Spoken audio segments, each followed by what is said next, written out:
Hey everybody, my name's Jesse, and welcome to another edition of Gen X Thinks.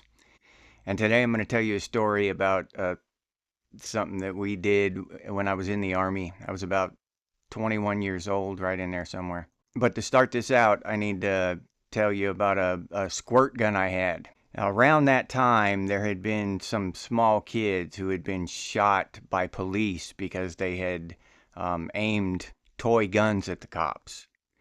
And the cops thought they were real guns because they looked realistic, and the cops shot the kids. It was a big thing at the time. And so toy manufacturers started putting these red caps on the barrel of the gun and making them bright colors and stuff, so they couldn't be mistaked for real weapons. Well, I had a squirt gun. I bought a squirt gun. It was a realistic looking 9mm Beretta. The only difference was it was like a brightly colored camouflage pattern, like orange and tan and lime green and stuff. You know, I'm 21, dumb kid. I spray paint it black, and it was hard to tell that it wasn't a real gun. You know, took the red cap out of the front of it, out of the barrel, and it was hard to tell it wasn't a real gun. So you just needed to know that that's part of the story. So my friend, he was having his fiance was coming to see him. We're stationed in Fort Lewis, Washington, and she's on the East Coast, I think Pennsylvania or something. And she's coming to see him, coming to visit him. Well, they decide to get married right there on the spot. You know, they set the stuff up. Well, there were three of us that were really close friends, and he comes and tells us that, you know, about his plans, that he's about to marry his girlfriend, kind of on the spur of the moment thing. And he doesn't know which one of us two to pick as his best man. And he's doing the thing, you know, where, you know, I can only have one best man. I don't know who to pick. But then while he's saying that stuff, he mentions that his fiance doesn't have a maid of honor. So as soon as that comes out of his mouth, I stick my hand up and say, I want to be the maid of honor, dude.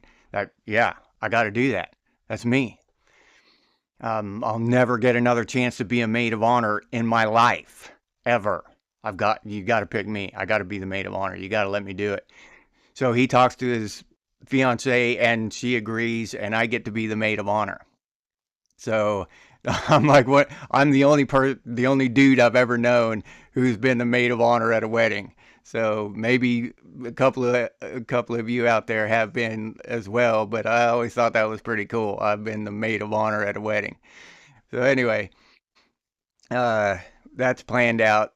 So we have another friend that's not the groom, that he's just coming to the wedding. So all three of us go out and buy these matching black suits. We go to the same store and pick them out, and we pick out the ones we like, and, you know, pick the right size and all that. And so we're dressed down in these black suits. And the day of the wedding comes, and now the third friend, the one who's not the best man, we decide to take his car. And he's got this long, it's one of those long Oldsmobiles or something from the early 70s. It's like primer colored, different colors and stuff. It's just a rolling piece of, you know, Detroit iron crap. It's ugly, and we called it the Hoopty. And so we're going to the wedding in this thing, right? And we're all in the front seat. I'm riding shotgun near the passenger door. The best man is in the middle, and then, you know, just the other friend is driving. And we're going down I-5.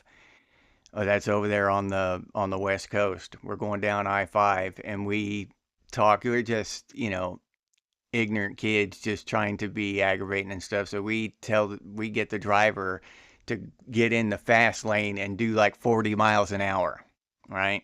In the hoopty.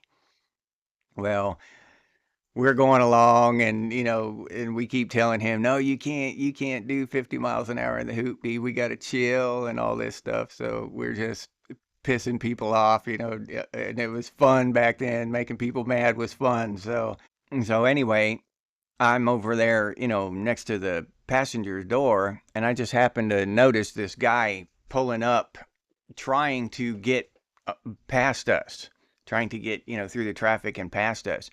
And the second or third time I saw the car come up, kind of out of the corner of my eye, I'm looking that way once in a while and stuff, and I noticed this same car, and I look over, and the guy's mad, and he's looking at us and cussing. I don't read lips, but I can tell that he's pissed off, and he's cussing at us and all pissed off. So then he falls back again.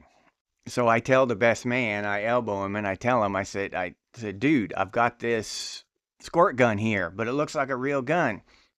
I said, I brought it to the wedding. I don't ask me why, but I did. I said, I'm gonna put it in my coat here.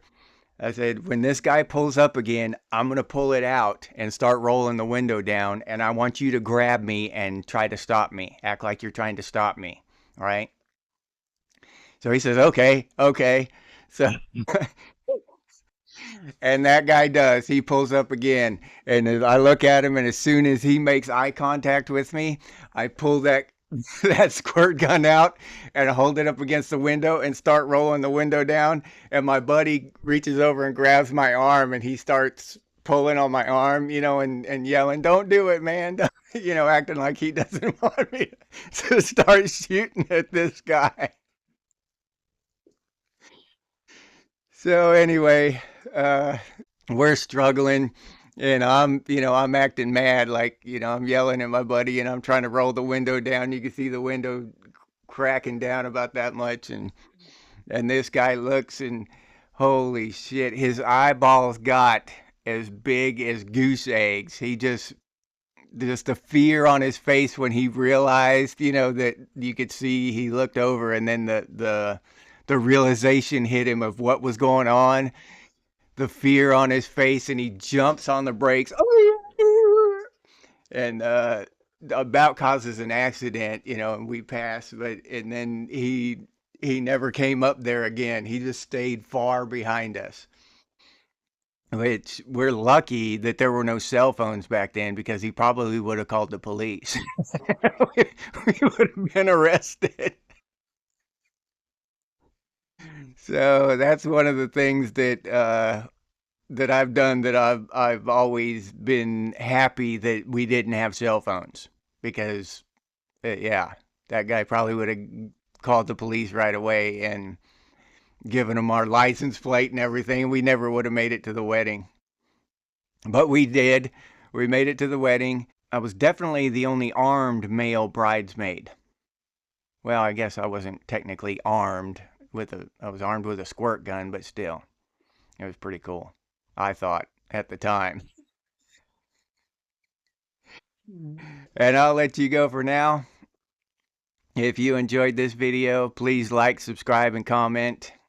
If you'd like to support the channel, you can do so by pushing the super thanks button down there below the video, or you can hop over to Buy Me a Cup of Coffee and buy me a cup of coffee. I'll put that link down in the description. We've got some Gen X gear over at Redbubble, and there's some pretty cool things over there if you're interested in that stuff. I'll put that link down in the description as well. If you can't or don't want to support the channel in any of those ways, you can always do so by sharing these videos on your social media. That helps out a lot. I really appreciate it. Thank you for those of you who do that. I sincerely appreciate it. And if you have any ideas for future episodes of Gen X Thinks, please share those with me. I like doing user-inspired videos. That's a really cool thing. And as always, stay frosty, Gen X, and I'll see you on the next one.